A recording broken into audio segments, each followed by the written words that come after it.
Hello friends, તમારું સ્વાગત છે મારા કિચનમાં। આજે ઢોસાની રેસીપી લઈને આવી છું, તો અંત સુધી વિડીયો જોવાનું બિલકુલ ના ભૂલશો। તો ચાલુ કરીશું। તેના માટે 2 વાટકી ચોખા લીધા છે। ત્યાર પછી તેને સરસ પાણીમાં ધોઈને સાફ કરી લઈશું ને ત્યાર પછી તેમાં પાણી એડ કરી દઈશું અને થોડાક 10 થી 12 નંગ જેટલા મેથીના દાણા એડ કરી દઈશું અને 7 કલાક માટે રાખી દઈશું। ત્યાર પછી અડદની દાળ લીધી છે 1 વાટકી। 2 વાટકી ચોખાની સાથે 1 વાટકી અડદની દાળ લેવાની છે। ત્યાર પછી સરસ પાણીમાં ધોઈને 3 કલાક માટે રાખી દઈશું। 3 કલાક થઈ ગયા બાદ ચેક કરીશું તો તમે જોઈ શકો છો સરસ ફૂલીને તૈયાર થઈ ગઈ છે। ત્યાર પછી હવે તેમાંથી પાણી હટાવી દઈશું અને મિક્સર જારમાં નાખીને તૈયાર કરી લઈશું। ત્યાર પછી હવે તેમાં 2 ચમચી જેટલું પાણી ઉમેરીશું। પાણીને વધારે પ્રમાણમાં ઉમેરવાનું નથી, અહીં ઘાટું બેટર બનાવીને તૈયાર કરવાનું છે। તો હવે ચેક કરી લઈશું તો સરસ ચીકણું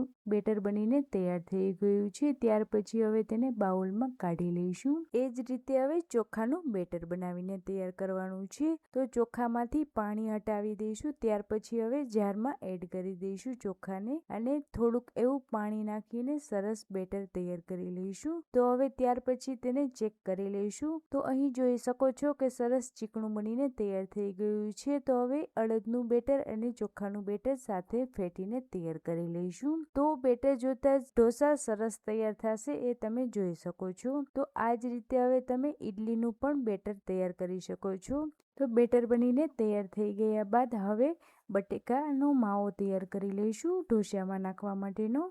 તો બટેકા બાફીને તૈયાર કરેલા છે, તેને હવે મેસરની મદદથી મેશ કરી લઈશું। ત્યાર પછી હવે તેમાં મસાલા એડ કરીશું। તો લાલ મરચું લીધું છે, હળદર લીધી છે, નિમક લીધું છે અને ધાણા જીરું પાવડર સ્વાદ અનુસાર એડ કરીને લીધા છે। ત્યાર પછી ધાણા નાખી દઈશું અને લીંબુ લીધું છે, તો લીંબુનો રસ છે તે નીચોવીને તૈયાર કરી લઈશું ને સરસ મિક્સ કરી લઈશું।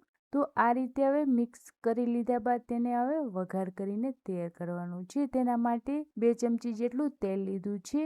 તેલ ગરમ થઈ ગયા બાદ તેમાં રાઈ ઉમેરી દઈશું અને સાતળવા દઈશું। જે બટેકાનો માવો બનાવીને તૈયાર કરેલો છે તે હલકો એવો શેકીને તૈયાર કરી લઈશું। તો શેકાઈ ગયા બાદ તેની ગેસની ફ્લેમ છે તે બંધ કરી દઈશું। ઠંડુ થાય ત્યાં સુધીમાં હવે બેટર તૈયાર કરી લઈશું। તેના માટે 3 ચમચા બેટર લીધું છે, તેમાં પાણી ઉમેરીને પતલું બેટર બનાવીને તૈયાર કરવાનું છે।